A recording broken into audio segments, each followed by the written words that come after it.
తెలియచేయాలనుకుంటూ ఉన్నాను. మొదటిది ఏంటి అంటే లివింగ్, విడిచిపెట్టడం. రెండవ మాట ఏంటి అంటే క్లివింగ్, అంటే మనము అంటు కట్టుకొని ఉండేటువంటి వారుగా ఉండాలి.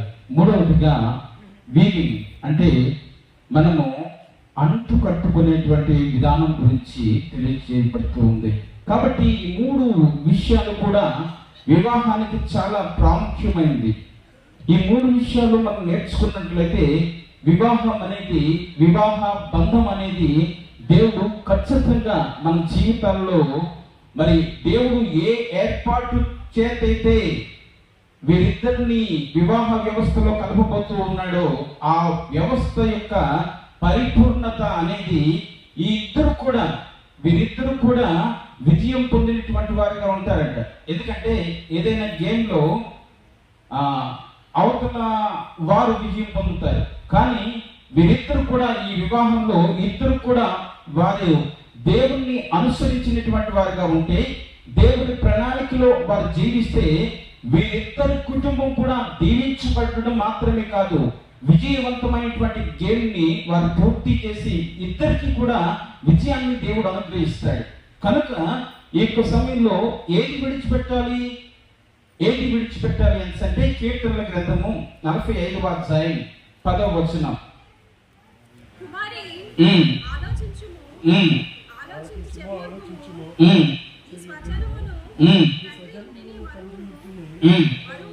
మరుము. ఎందుకు అంటే కొన్ని విడిచిపెట్టాలంట. బైబిల్లో మనం తెలియజేస్తున్నటువంటి మాట, కుటుంబ వ్యవస్థలో దేవుడు ఇద్దరిని ఏకపరచడానికి ముందుగా మనము ఏం చేయాలో దేవుడు తెలియజేస్తూ ఉన్నాడు. చాలా సార్లు సమస్య ఎక్కడ వస్తుందంటే విడిచిపెట్టం.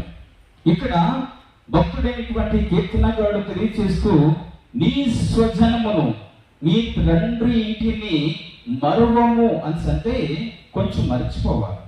ప్రతి విషయంలో కూడా నూతనమైనటువంటి దాంపత్య జీవితంలోకి అడుగు పెడుతున్నటువంటి వీరు వారి ఇరువురి కుటుంబాన్ని కూడా వారు కొంత విడిచిపెట్టాలి.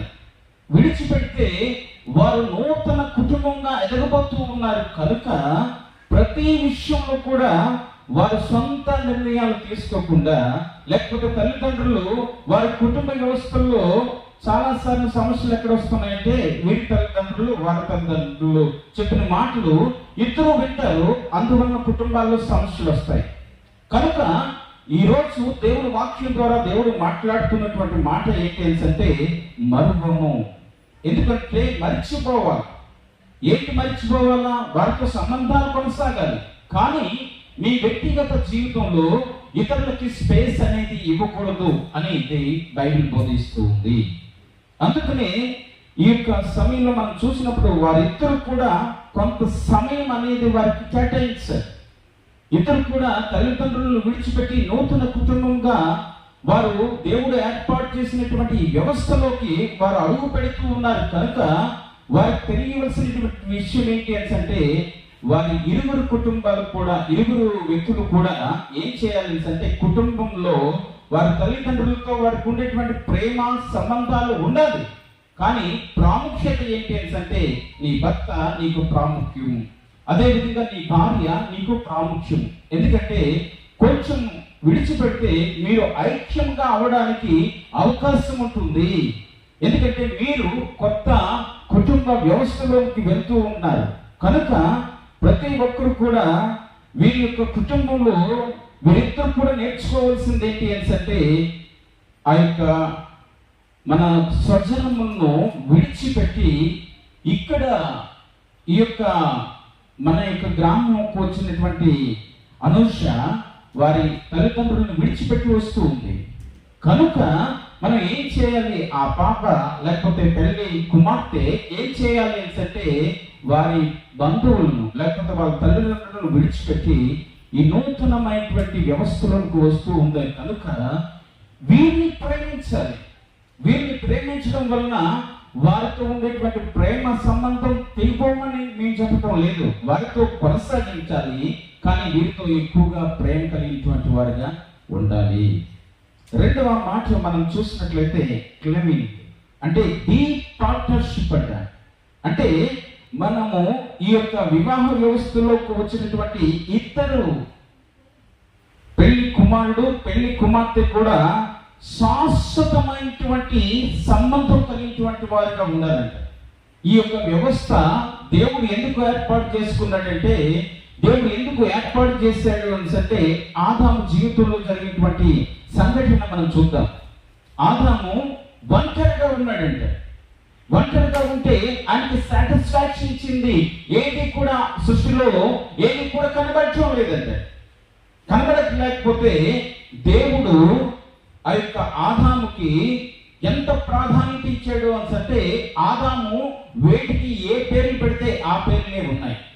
జీవం కలిగినటువంటి ప్రతి దానికి కూడా ఆయన పేర్లు పెట్టాడు.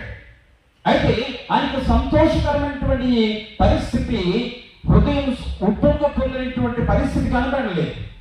అందువలన బైబిల్లో మొట్టమొదటి పాట, హృదయపూర్వకంగా వచ్చినటువంటి పాట మనం చూస్తే మొట్టమొదటి పాట ఏంటంట, నా ఎముకల్లో ఒక ఎముక, నా మాంసములో మాంసము, ఇది నరుల నుండి తీయబడిన గనుక నారి అనబడును. ఆయన దగ్గర వచ్చినటువంటి పరిస్థితి ఏంటంటే, దేవుడే ఈ వివాహాన్ని చేస్తూ ఉన్నాడు. దేవుడే ఆదాము దగ్గరికి అవను తీసుకొని వచ్చాడు. అవను తీసుకొని రావడం మాత్రమే కాదు, ఆయన చూపిస్తూ ఉంటున్నప్పుడు ఆయనలో రిధం పెరిగిందట. పాట పాడేటువంటి పరిస్థితి ఎప్పుడు వస్తుందంట, మనం హృదయం యొక్క ఉప్పొంగుతున్నప్పుడు, మనకు సంతోషం ఎక్కువగా వస్తూ ఉంటున్నప్పుడు అనుకోకుండా పాటలు రాని వారికి కూడా పాటలు పాడతారు. ఇక్కడ ఆదాం పాట పాడుతూ ఉన్నాడు. ఏంటి అంటే, ఆయన ఎముకలో ఒక ఎముక రిధంగా పాడుతూ ఉన్నాడు. కారణం ఏంటి అంటే, అందుకనే మనం ఎందుకు విడిచిపెట్టాలి అంటే, కాబట్టి పురుషుడు తన తండ్రిని విడిచి తన భార్యను హత్తుకొను, వారు ఏక శరీరము. కనుక వారు శాశ్వతమైనటువంటి సంబంధంలోకి వెళ్తూ ఉన్నారు. దేవుడు ఈ లోకంలో వివాహ వ్యవస్థకి ఇచ్చినటువంటి గొప్ప ప్రాధాన్యత ఏంటి అంటే, ఆయన స్త్రీ పురుషులు ఒంటరిగా ఉండకూడదు. ఒంటరిగా ఉంటే ఉండేటువంటి అనర్థాలు మనం ప్రతిరోజు కూడా చూస్తూ ఉన్నాం. దేవుడు వివాహ వ్యవస్థ ద్వారా పురుషులను స్త్రీను ఆయన కలపడం ద్వారా ఏంటి అంటే, ఒక మంచి వ్యవస్థని ఆయన ఏర్పాటు చేస్తూ ఉన్నాడు. మనకు కావలసినటువంటి కోరికలు, మనకున్నటువంటి ప్రతి పరిస్థితిని కూడా ఇరువురు కూడా తీర్చుకునేటువంటి గొప్ప అనుభవంలోకి దేవుడు నడిపిస్తూ ఉన్నాడు. అందుకనే ఇక్కడ మనం చూసినప్పుడు వీరిరువురు కూడా ఎంతో సంతోషంగా ఉంటూ ఉన్నారంట. ఆదాము అవ్వ కూడా ఎంతగా సంతోషిస్తూ ఉండేటువంటి సందర్భంలో మరి వారిద్దరూ కూడా చాలా సంతోషంగా ఉంటూ ఉన్నారు. అందుకే ఆయన పాట పాడుతూ ఉన్నాడు. అంత మాత్రమే కాదు, ఆయన ఎముకలో నుంచి ఎముకగా తీసాడంట. మానవుని, మనిషిని, లేకపోతే ఆదాముని సృష్టించినటువంటి మెటీరియల్ వేరు. మెటీరియల్ ఏంటి? మట్టి. కానీ స్త్రీని వాడినటువంటి మెటీరియల్ ఏంటి అంటే ఎముక. చాలా గట్టిది, చాలా గట్టిది. అందుకే సునీల్ కుమార్ చాలా జాగ్రత్తగా ఉండాలి. ఎందుకంటే మట్టితో తయారు చేయబడ్డం మనమైతే, కానీ స్త్రీ అయితే ఎముకలో ఎముక, శరీర భాగంలో నుంచి వచ్చింది. కనుక కొంత గట్టిగా ఉండడం అనేటువంటి స్వభావం కూడా ఉంటుంది. కనుక పురుషుడిగా మనం అర్థం చేసుకోవాల్సింది ఏంటి అంటే, మనకి ఏదైనా ఒక మెటీరియల్ రీసైకిల్ చేయబడి వచ్చింది అనుకోండి, అది స్పష్టంగా చాలా అందంగా ఉంటారు. అందుకే ఆదాము కంటే అవ్వ అందంగా ఉండడానికి కారణం ఏంటి అంటే, దేవుడు ఈ యొక్క ఎముకల్లో నుంచి ఆపరేషన్ చేసి గాఢ నిద్ర కలుగు చేసి శరీర భాగంలో నుంచి తీసి ఆయన సృష్టించాడు స్త్రీ. అందుకని స్త్రీ ఎంతో అందంగా ఉంటుంది. దేవుడు ఆ అందంగా ఉండడం వల్లనే ఇక్కడ ఆదాము పాట పాడేయాడు. అంత మాత్రమే కాదు, ఈ సృష్టిలో ఏది కూడా సంతోషాన్ని ఇవ్వకపోతే ఆయనకు సహాయకురాలుగా ఆమె రావడంతో ఎంతగానో సంతోషించాడు. సునీల్ యొక్క జీవితంలో కూడా అలాంటి సంతోషం ఉండాలి. రెండవ మాట మనం చూసినట్లయితే వారి యొక్క శాశ్వత జీవం, శాశ్వతమైనటువంటి ఈ వివాహ వ్యవస్థలో ఏ విధమైనటువంటి ఇబ్బంది కూడా కలిగి ఉండకుండా ఉండడానికి వారు చేయవలసింది ఏంటి అంటే, మొదటిగా వారి యొక్క కుటుంబాలను లేకపోతే తల్లిదండ్రుల యొక్క మాట కంటే భార్యాభర్తలు ఒకే మాటతో ఐక్యత కలిగినటువంటి జీవితాన్ని జీవిస్తే వారి యొక్క మనస్సు, వారి యొక్క ఆలోచనలు ప్రతిదీ కూడా ఒకటే అనేటువంటి నిర్ణయానికి రావాలి. ఎందుకంటే దేవుడు ఏకాకులను సంసారులుగా చేస్తామన్నాడు. కనుక మన జీవితాల్లో దేవుడు ఐక్యత ఇవ్వడానికి ఇష్టపడుతూ ఉన్నాడు. కనుక వారి యొక్క ఆలోచన శరీరాలుగా మీరు స్త్రీ పురుషులుగా ఉండొచ్చు, కానీ వారి ఒకే నిర్ణయాన్ని తీసుకోవాలి. తల్లిదండ్రులు ఇటువారు అటువారు చెప్పినటువంటి పరిస్థితులు చాలా కుటుంబాలలో వినాశనాన్ని తీసుకొస్తూ ఉన్నాయి. చాలాసార్లు ఇప్పుడు కమ్యూనికేషన్ వ్యవస్థ చాలా ఈజీ అయిపోయింది. వాళ్ళ తల్లి ఏం చెప్తేనే ఈయన చేస్తాడు, వాళ్ళ తండ్రి గారు ఏం చెప్తేనే ఈయన చేస్తాడు. దానివల్ల వీరి కుటుంబం విచ్ఛిన్నం అవుతూ ఉంది. చాలా కుటుంబాల్లో భారతదేశంలో వివాహ వ్యవస్థకు తూట్లు పొడుస్తుంది. కారణం ఏంటి అంటే వారు తల్లిదండ్రుల యొక్క మాటలు వినడం మాత్రమే. వాళ్ళు తల్లిదండ్రులు ఏం చెప్తే అదే చేస్తారు, కానీ ఒక్క ఆలోచన కూడా చేయరు. అందువల్లనే కుటుంబ వ్యవస్థలో భారతదేశంలో ఎప్పుడు కూడా డైవర్స్ అనేవి ఎక్కువ ఉండేవి కాదు. ఈరోజు అమెరికాని దాటిపోతున్నటువంటి పరిస్థితులు మనకు కనబడుతూ ఉన్నాయి. కారణం ఏంటి అంటే చాలా మంది జీవితాల్లో కల్పించుకోకూడదంట. చాలా మంది కుటుంబ వ్యవస్థలో వారి యొక్క బిడ్డలకి స్పేస్ అనేది ఇవ్వాలంట.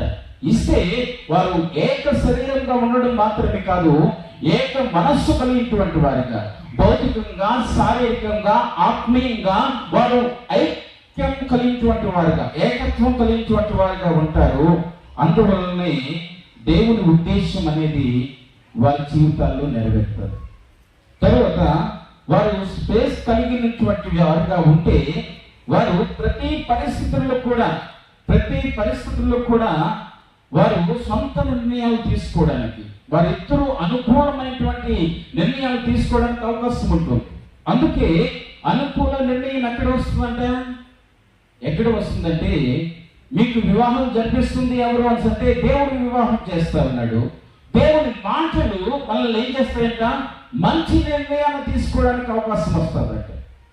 మనుషుల మాటలు వినడం మంచిదే, కానీ అంతిమ నిర్ణయం ఎక్కడి నుంచి మనం తీసుకోవాలంట, దేవుని ద్వారా తీసుకోవాలంటే. ఏ కుటుంబంలోనైనా, ఏ కుటుంబ వ్యవస్థలోనైనా అంతిమ నిర్ణయం ఏంటి అంటే దేవుని వాక్యం ద్వారా మనం నిర్ణయం తీసుకోవాలి. తీసుకుంటే దేవుడు ఏం చేస్తాడంట, వారి యొక్క సంబంధాన్ని, శాశ్వత సంబంధాన్ని ఆయన పరిపూర్ణం చేస్తాడంట. అందుకే ఈ యొక్క శాశ్వత సంబంధము ఎలాగ ఉండాలంట, వారి యొక్క ఇద్దరు జీవితాలు కూడా దేవుని మీద ఆధారపడాలి. దేవుని మీద ఆధారపడడం మాత్రమే కాదు, వారి ప్రార్థనలోను, వాక్యంలోను, ప్రతి పరిస్థితుల్లో కూడా దేవుని మీద ఆధారపడితే ఈ వివాహ వ్యవస్థని దేవుడు ఆశ్చర్యంగా మార్చడానికి ఇష్టపడతాడు. అందుకనే కానాను వివాహంలో ఆయన అడుగు పెట్టాడు. అక్కడ కొరత ఏదైతే ఉందో ఆ కొరతను తీర్చేసేది. అందుకే వివాహ వ్యవస్థలో దేవుని యొక్క ప్రాముఖ్యత మనం నేర్చుకోవాలి. చాలాసార్లు వివాహ సమయంలోనే చాలా మంది సమయం ఇవ్వరు దేవుని వాక్యానికి. చాలాసార్లు వివాహ వ్యవస్థలో అందరూ కూడా అలవాటు చేసేటువంటి పరిస్థితి, కానీ మన వారందరూ కూడా చక్కగా ఉన్నారు. దాన్ని బట్టి దేవుని స్తోత్రం, హల్లెలూయా. ఎందుకంటే చాలా మంది వివాహం చేస్తూ ఉంటున్నప్పుడు ఇక్కడ వేదిక మీద ఉన్న వాళ్ళకి చాలా సమస్యలు అనేవి అనిపిస్తాయి. ఎందుకంటే అనేక రకాలుగా మాట్లాడుతూ ఉంటారు. కానీ మీరైతే చక్కని వారు అందరూ కూడా సైలెంట్ గా వింటూ ఉన్నారు. దాన్ని బట్టి మీకు వందనాలు తెలియజేసుకుంటూ ఉన్నాను. అందుకే మూడవదిగా మనం చూస్తున్నట్లయితే ఇవి అంటే బికేమ్ ఏ వన్ ఫ్లెష్ గా, వారు ఏక శరీరంగా ఉండాలంట. అందుకే ఒకసారి కొరింథీయులకు రాసినటువంటి 2వ పత్రిక 6వ అధ్యాయము 14వ వచనం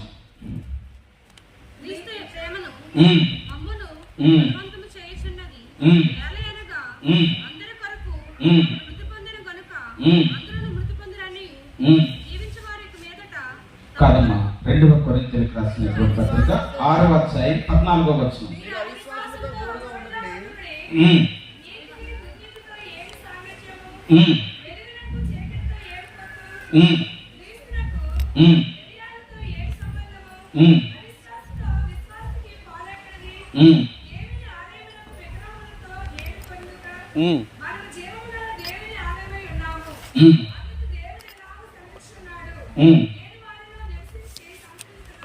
చలం, ఇక్కడ నేను మాట్లాడతాను. ఏంటి అంటే కొరింథీయులకు రాసినటువంటి 2వ పత్రిక 6వ అధ్యాయం 14 నుంచి 18 వచనాలు మనం చూసినట్లయితే, మనం ఎవరితో వివాహాన్ని జరిపించుకోవాలి అని అంటే విశ్వాసులతో మనం వివాహం జరిపించుకోవాలి. చాలా మంది విశ్వాసం బయట వారితో వివాహం జరిపించుకుంటారు. దానికి మనము అభ్యంతరం. ఎందుకంటే అందుకే ఈ వాక్యం మనం చూసినట్లయితే, నీతికి దుర్నీతికి సాంగత్యం ఏంటి, వెలుగుకి చీకటికి పొత్తు ఏంటి అంటూ ఉన్నాడు. అందుకే కిందకొచ్చినట్లయితే దేవుని ఆలయమునకు విగ్రహముతో ఏమి పొందుక అంటూ ఉన్నాడు. మనము జీవం గల దేవుని ఆలయమై ఉన్నాము. అందుకే దేవుని ఆలయంగా, ఇద్దరు కూడా విశ్వాసులని నమ్ముతూ ఉన్నాను, ఇద్దరు కూడా విశ్వాసులు. కాబట్టి విశ్వాసులకి దేవుడు ఇచ్చేటువంటి గొప్ప వరం ఏంటి అంటే, నేను వారిలో నివసించుతున్నాను అంటూ ఉన్నాడు. అంత మాత్రమే కాదు, దేవుణ్ణి వింటూ ఉన్నాను, నా ప్రజ అనేటువంటి మాట కూడా ఆయన అంటూ ఉన్నాడు. అందుకనే వారు ఎలాగ ఉండాలో, మీరు నాకు కుమారులు కుమార్తెలై ఉండురని సర్వశక్తి కలిగినటువంటి ప్రభువు తెలియజేస్తూ ఉన్నాడు. కనుక ఏక శరీరముగా ఈ యొక్క వివాహ వ్యవస్థలో ఏర్పడుతున్నటువంటి ఈ యొక్క పెళ్లి కుమారుడు పెళ్లి కుమార్తె కూడా ఒకే విధానంలో ఉండాలి. వీరిద్దరూ కూడా విశ్వాసంగా బాప్తిజం తీసుకొని, మారుమనసు పొంది బాప్తిజం తీసుకొని దేవునిలో నిత్యము ఎదుగుతూ ఉండేటువంటి వారంటే, వారి మధ్య మీ వివాహంలో 3వ వ్యక్తిగా దేవుడు కూడా మీతో పాటుగా ఉంటాడండి. విశ్వాసులుగా ఉంటే చాలాసార్లు అవిశ్వాసులతో కూడా వివాహాలు జరిపిస్తూ ఉన్నారు. అది చాలా భయంకరమైనటువంటి పరిస్థితి. ఎందుకంటే వారికి పొత్తు ఉండదు. ఆమె ఇటువైపు వెళ్తే ఆయన ఇటువైపు వెళ్తాడు. ఇద్దరు కూడా విశ్వాస సంబంధమైనటువంటి వారిగా ఉంటే వారి మధ్యలో దేవుడు 3వ వాడిగా ఉంటాడు. కనుకనే నా కుమారులు నా కుమార్తెలు అంటూ ఉన్నాడు. సర్వశక్తి కలిగినటువంటి దేవుడు మనతో మాట్లాడుతూ ఉన్నాడు. ఈ యొక్క వివాహం ద్వారా మనము వివాహంలో ఏ విధంగా జతపరచాలి అంటే, ఇద్దరు కూడా విశ్వాసులై ఉండాలి.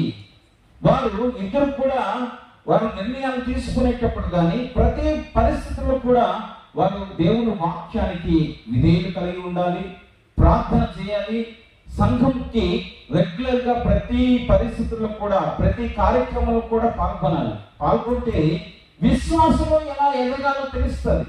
విశ్వాసంలో ఎదిగితే దేవుని మీద ఆధారపడడం మాత్రమే కాదు, దేవుని ద్వారా దేవుని ఎలాగ పొందుకోవాలో నేర్చుకుంటారు. అందుకనే మనం చూసినట్లయితే వివాహము అనేది శాశ్వత సంబంధం కలిగింది.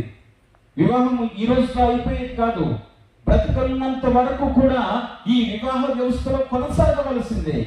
అందుకే కొన్నిసార్లు మనం చూసినట్లయితే వివాహం అనేది ప్రతిరోజు కూడా మనము సిద్ధపరచుకోవడం అంట. కుటుంబ వ్యవస్థలో కొన్నిసార్లు సమస్యలు వస్తాయి. సమస్యలు వచ్చినప్పుడు ఏం చేయాలో ఎఫెసీయులకు రాసినటువంటి పత్రిక 2వ అధ్యాయము 1 నుంచి 5 వచనాలు చదవబడినటువంటి లేఖన భాగంలో మనం చూసినప్పుడు ఎఫెసీయులకు రాసినటువంటి పత్రిక 5వ అధ్యాయం 22 నుంచి 33 వరకు చదువుగా మనం విన్నాం.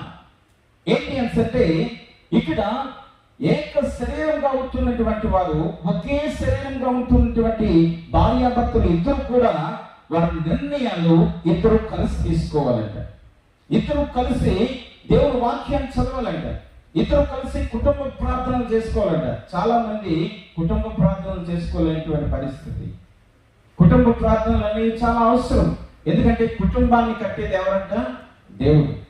కాబట్టి కుటుంబ ప్రార్థన అనేది ఖచ్చితంగా చేసుకోవాలి. చేసుకుంటే దైవ నిర్ణయాలు దేవుడు మన జీవితాల్లో ఆశీర్వాదాలుగా మార్చుతాడు. అందుకే ఈ యొక్క ఈఫిల్ టవర్ అనేది మనందరికీ తెలుసు. ఈఫిల్ టవర్ అంట చాలా ఎత్తైనటువంటి టవర్, కానీ దాన్ని ప్రతిరోజు కూడా నట్లు వాటితో బిగిస్తూ ఉంటారంట ఎక్కడైనా లూజ్ అయితే. అలాగనే కుటుంబం కూడా ఆ యొక్క కట్టబడాలి అంటే దేవుడు వాక్యం దగ్గరికి రావాలంట. దేవుడి వాక్యం ఏం చేస్తుందంట? ఆ కుటుంబాన్ని కడతాది. ఆ యొక్క వివాహంలో ఏకమవుతున్నటువంటి ఇద్దరు బిడ్డలు కూడా ప్రార్థన చేసుకునేటువంటి వారుగా, దేవుడి వాక్యం వినేటువంటి వారుగా ఉంటే ఆ కుటుంబము ఆశీర్వాదంలో కట్టబడుతుందంట. అందుకనే ఈ కుటుంబ వ్యవస్థలో 3 విషయాలు మనం నేర్చుకున్నాం. మొదటిది ఏంటి అంటే విడిచిపెట్టాలి. రెండవది ఏంటి అంటే డీప్ రిలేషన్షిప్ కలిగినటువంటి వారుగా ఉండాలి. మూడవది ఏంటి అంటే ఈ యొక్క ఇద్దరు కూడా ఒక దారాలు తీసుకొని ఒక మంచి బట్ట ఏ విధంగా కట్టబడుతుందో అలాగా కట్టబడినటువంటి వారుగా ఉండాలంట. అందుకే 2 పేపర్లు తీసుకొని ఒక గమ్ముతో అంటిస్తే రెండింటిని తీయడం చాలా కష్టం అంట. ఎందుకంటే అంతగా కలిసిపోతారంట భార్యాభర్తలు.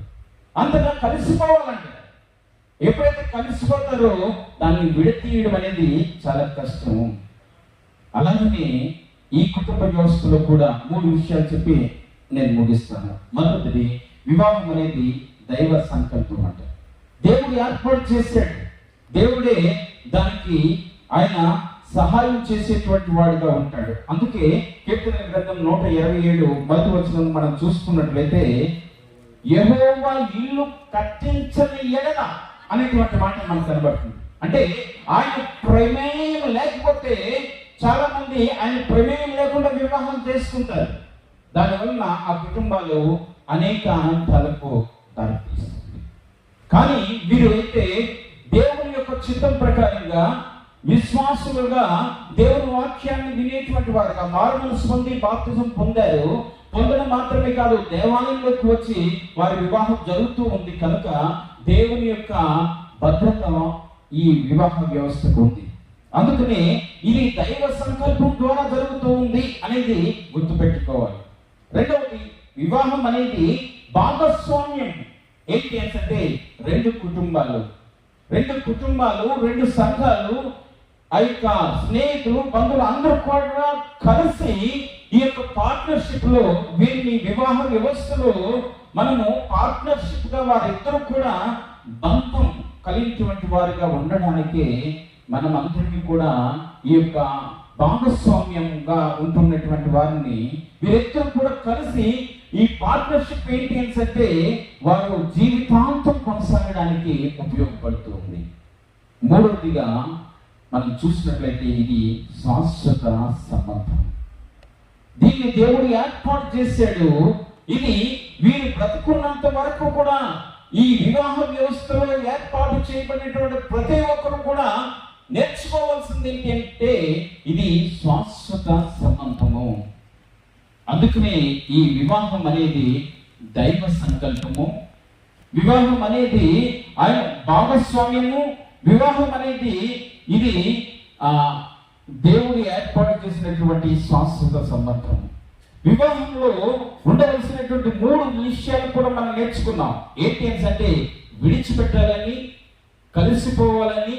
ఎంతగా కలిసిపోవాలని అంటే వారు విడదీయరు అనేటువంటి సంబంధం కలిగినటువంటి వారుగా ఉండాలి.